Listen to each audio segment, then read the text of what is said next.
I used to believe love was unshakable when it had been tested through sacrifice.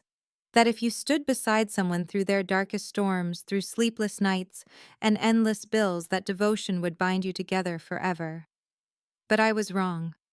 Love doesn't always reward loyalty, it sometimes punishes it. My name is Megan. I'm 40 now, and what I'm about to tell you is the story of how I destroyed the one man who believed in me, and how life found a way to circle back years later, forcing me to taste the bitterness of my own betrayal. I met him when I was young, in my early 20s, with fire in my heart and ambition spilling from my mouth. I wanted to be a doctor no more than wanted, I was obsessed with it. Becoming a physician was the dream I'd carried since I was a little girl, clutching plastic stethoscopes, imagining myself saving lives. I worked, I studied, I chased grades with bloodshot eyes and shaking hands. But behind the determination was a truth I rarely admitted. I didn't come from money, and my dream was far more expensive than I could afford. Then came him, Jerry. He was steady in ways I wasn't, already running his own small business, already making his way in the world. He wasn't rich, but he was resourceful, and more importantly, he believed in me with a kind of faith I couldn't explain. He saw me not just as a young woman chasing a dream, but as someone worth betting on. And I let him. He covered groceries when my loan money ran out. He slipped cash into my purse when exam fees came due. He stayed awake with me on nights when my eyelids burned but I couldn't afford to sleep. He gave and gave, never once making me feel like a burden. And I accepted it all, tucking away my guilt behind the excuse that this was temporary, that one day I'd repay him with the life we would build together. We married quietly after I got into medical school. No big venue, no glittering dress, just vows whispered under a thin arch of flowers, his hand steady in mine. At the time, it felt like a promise etched into eternity. He believed my success was ours, that every late night and every sacrifice was something we would both one day celebrate. I told myself I believed that too. But medical school doesn't just test your knowledge, it grinds down your humanity. I woke before dawn, staggered home after midnight, lived off vending machine coffee, and poured every scrap of energy into survival. Jerry was there, always there, carrying the weight I never acknowledged. He paid the bills I didn't even see piling up, ran a business while running our household, and never once asked me to slow down. I told myself I was grateful, but the truth is, I was already drifting. By the time I graduated, something inside me had shifted. I had grown sharper, more ambitious, more restless. Jerry looked at me like I was still the girl he married, but I didn't feel like her anymore. He spoke of children, of slowing down one day, of building the family we had once dreamed of. I nodded, smiled faintly, but inside I felt suffocated. The life he wanted, the life I had once promised him, no longer fit who I thought I had become. So I betrayed him, not with another man, not with lies, but with something colder, with divorce papers. I handed them to him one evening, watching confusion flood his face as if I had slapped him. I told him I had changed, that we were on different paths now, and that was all I gave him. After years of his loyalty, after all his sacrifices, I cut him out with a single sentence. He didn't even fight me. He just signed. His silence haunted me more than any argument could have.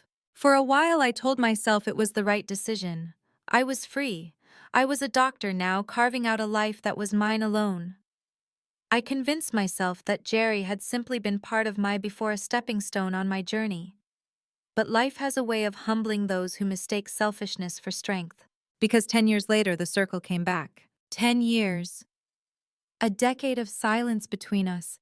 And yet the moment I saw his name flash on my screen again, it felt like no time had passed at all. It started with me, of course. I was the one who broke the silence. One quiet evening, sitting alone in my apartment, I typed a simple message on Facebook. "Hey, how have you been?" It was pathetic, really. After everything, after I was the one who tore us apart, all I could manage was a line you'd send to a high school friend you hadn't seen in years. But my hands shook as I pressed send, because I wasn't just reaching out to an old friend. I was reaching out to the man who had once held my entire life together. the man I had discarded like an old coat once I thought I no longer needed his warmth. When he replied, his words were short, almost casual, polite, cold in a way I hadn't expected. I tried to pull him into small talk, to ask about his business, to remind him of the person I had once known. And for a moment, I almost convinced myself he might welcome me back into his orbit. But Jerry had changed. He wasn't the man who once dropped everything to make sure I never felt the weight of the world alone. He wasn't the man who bent under the pressure of my ambition and still smiled like I was his greatest joy. He was sharper now, measured, distant. And for the first time, I realized the cost of what I had done. I tried to make him remember. I told him how much I missed what we had, how no one had ever been as steady, as loyal as he had been. I thought those words would unlock something, but instead his responses stayed clipped.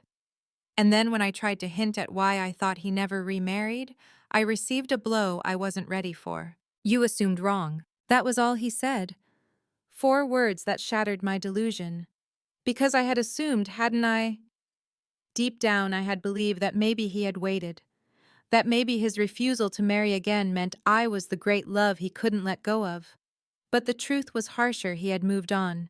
He had healed. And he had built a life that no longer needed me in it.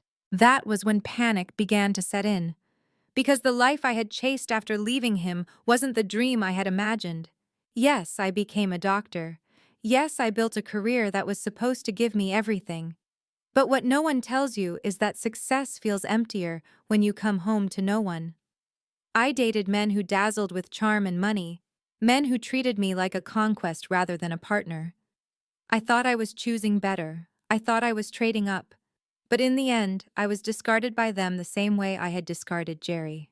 The cruelest twist. When I finally remarried, it wasn't to a man better than him, but to someone who treated me like I was disposable. He cheated. He lied.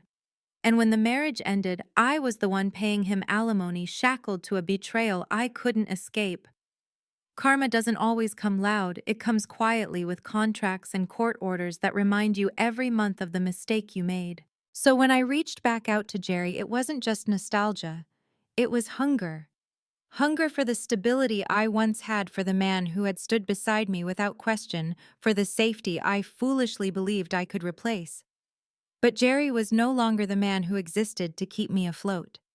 He was something else now, something I couldn't reach. And still I tried. I dropped hints about how scary it felt to imagine the future alone, about how retirement seemed darker without someone steady beside me.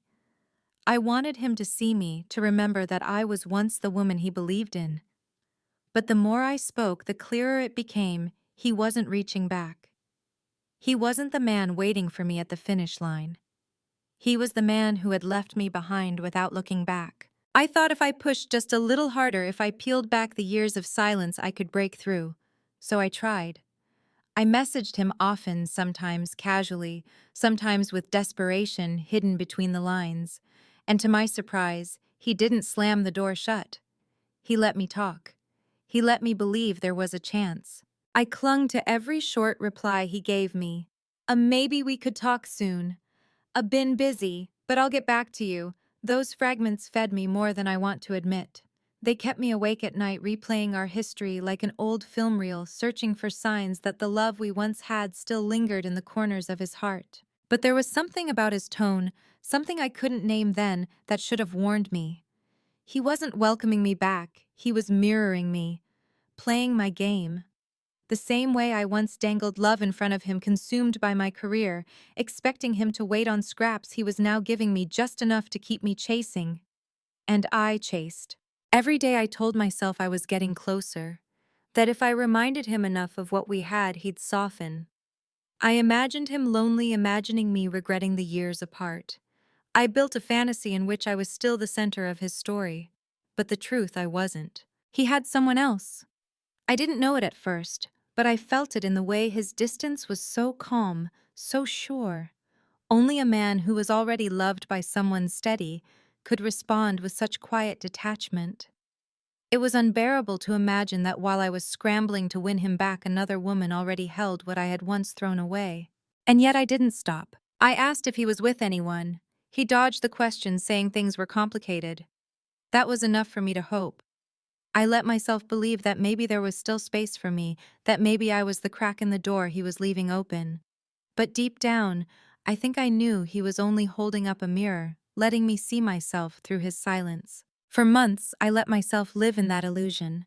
And then one morning, everything crumbled. His message was simple, but it cut deeper than anything he had ever said. He told me our divorce wasn't the end of something good. It was the start of something necessary. Losing me, he said, forced him to rebuild himself, to find peace, to grow into the man he had become. And then he told me the one truth I couldn't bear to hear. He had no interest in reopening doors that life had already shut for good. My chest tightened so violently I thought I might collapse. My fingers trembled as I typed reply after reply, guilt-tripping, accusing, lashing out. I told him he had led me on, that he was cruel, that after everything we once had, he owed me more than this. But the more I spoke, the clearer it became he wasn't listening. He didn't owe me anything anymore. And that realization was unbearable. The days after his final message felt like free fall. I couldn't stop myself. I kept sending words into the void, desperate to claw my way back into his life. At first I tried to sound calm, casual, even playful, as if I wasn't unraveling. When that didn't work, I let anger spill out. I accused him of being heartless, of leading me on, of turning into the very thing I had once feared he might become. But beneath every angry word was panic. Panic that I was no longer the center of his story. Panic that he had written an ending where I wasn't needed at all. I reached for him in ways I shouldn't have, tagging him in posts, sending him late-night messages, even trying to stir sympathy from mutual friends. When none of it pulled him closer, I did something worse. I reached out to his partner. I told myself it was subtle, just a hint, just a suggestion that maybe he wasn't being fully honest. But even as I typed those words, I knew it wasn't subtle at all. It was desperation, and it was ugly. The reply I received wasn't from him this time. It was from a lawyer. A cease and desist letter, formal and sharp, telling me to stop or face legal consequences.